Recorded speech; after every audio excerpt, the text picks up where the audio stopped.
Well, good morning, good afternoon, good evening, and good night to you lovely folks joining me here nice and early over at Marvel Snap Zone. Welcome back for another news update video, I suppose, this time around here on the channel. You might see on screen already, I've got an article going out on Marvel Snap Zone today explaining one of the most controversial topics in all of Marvel Snap.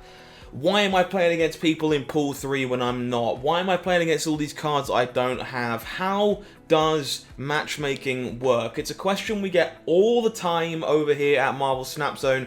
So we're punching this article out. You'll notice that it does need a little bit more polish before it goes live, but I want this video to be inside that article, which is why you see this more rustic version on screen right now as well. So decided to do this in a video as well as an article because honestly, it is probably the question we get the most over here at Snap Zone because people are just unsure about how this works, and rightfully so. Marvel Snap matchmaking is a bit smoke-screened. It's definitely, kept a bit of a secret, mostly because it should be. We don't need to know everything about it. But this leads to a lot of myths and a lot of false information being spread all over the internet about how the pairing system in the games works. So we definitely don't know everything. We want you to keep in mind, of course, that all the information here is subject to change. Developers release new information all the time, and more facts and stats get data mined on the regular. This article and hopefully this video will be kept up to date as more information becomes known or available, but we're looking to dispel some of these myths and quash some of these rumors about how matchmaking in Marvel Snap works.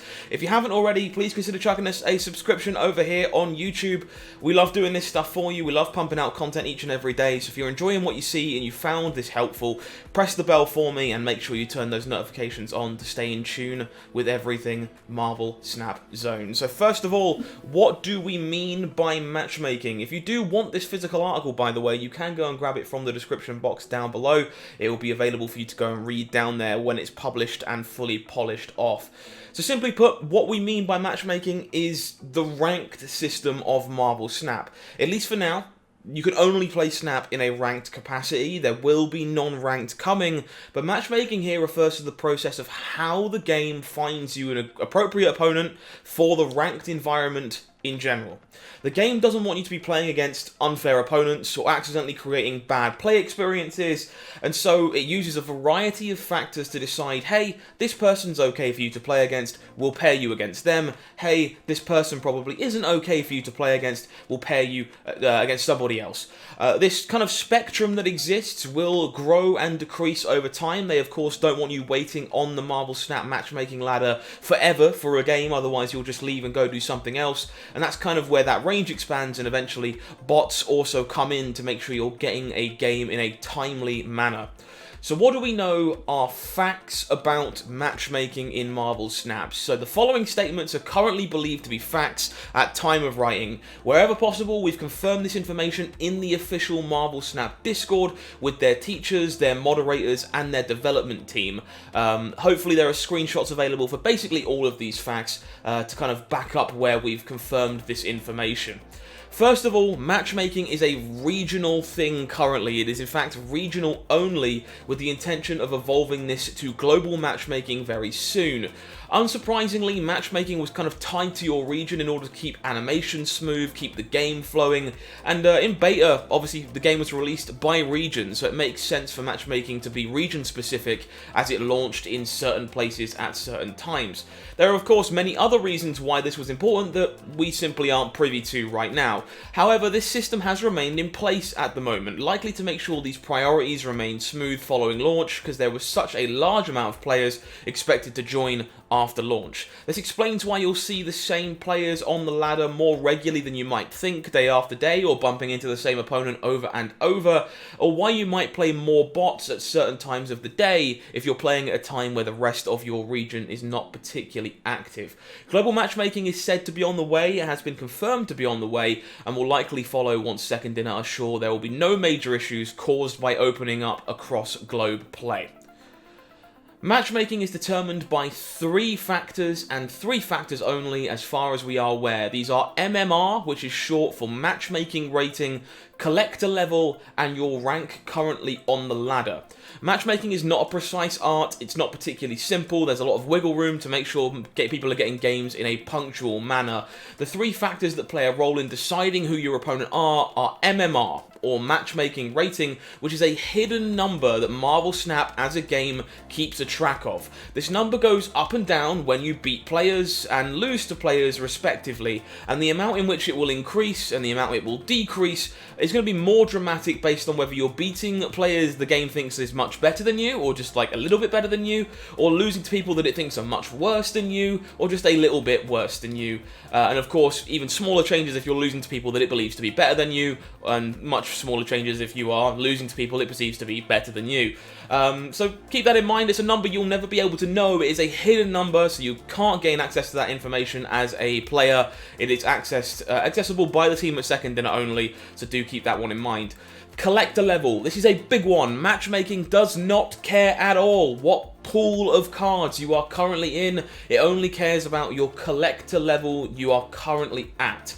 We believe there's a range of levels the game sees as okay to pair you against, with that range increasing the longer you stay in the matchmaking queue. So we're not looking at key hit points here. If you get to 480 and decide to try and wait to go into pool number 3, you won't suddenly stop playing against people with pool 3 cards, because you're going to be in that range sometimes, even if you are just below it.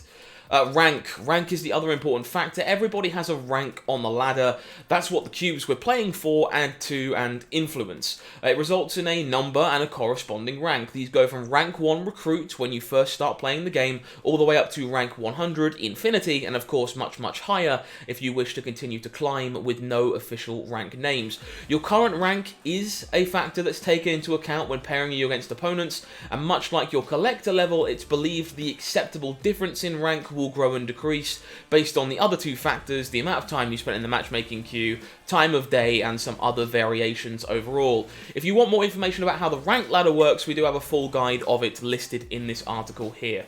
At the time of writing, we need it to be known there are no reason to believe that any of these factors influence matchmaking any more than the others, which leads us very nicely onto the fact that waiting around at the end of pool 2 will not stop you from playing against cards in the next pool. The same is to be said about pool number 1.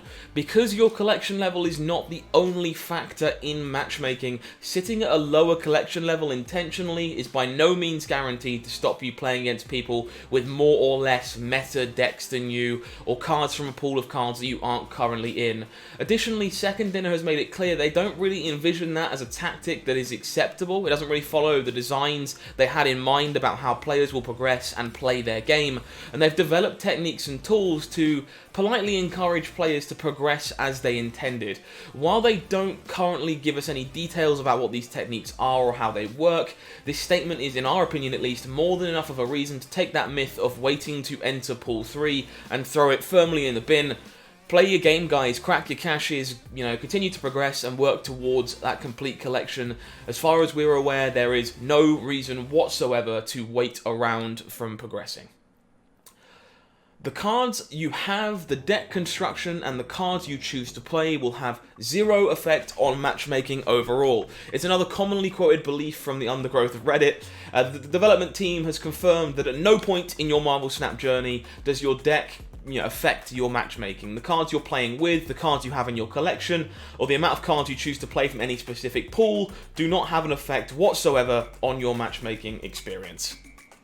Little bit of closing thoughts at the end here. We'll do the same in the video, of course. There's a lot of smokescreen around how Marvel Snap matchmaking works, understandably so, but as a result there are many myths about the system, how it functions, and we're starting to pollute the community with some misinformation, which causes players to wrongfully complain about factors that simply don't exist or simply don't have an effect on the matchmaking process. So we're hoping this article and this video together can help put a few of those rumours to bed. That being said, we are of course human, and more information is coming coming to light each and every day. So if you think we've missed anything important about the matchmaking system, please do let us know. Reach out either in the comment section below on YouTube. You can join our community Discord server with nearly 3,000 other members, or you can come and talk to us over on Twitter at Marvel Snap Zone as well if you like. However, that is going to be all we currently know about how Marvel Snap matchmaking works. If you haven't, please subscribe for us. I want to be able to inform you about more important stuff like this in the near future. But until next time, I have been Howling Minds, you have been amazing, and this has quite literally been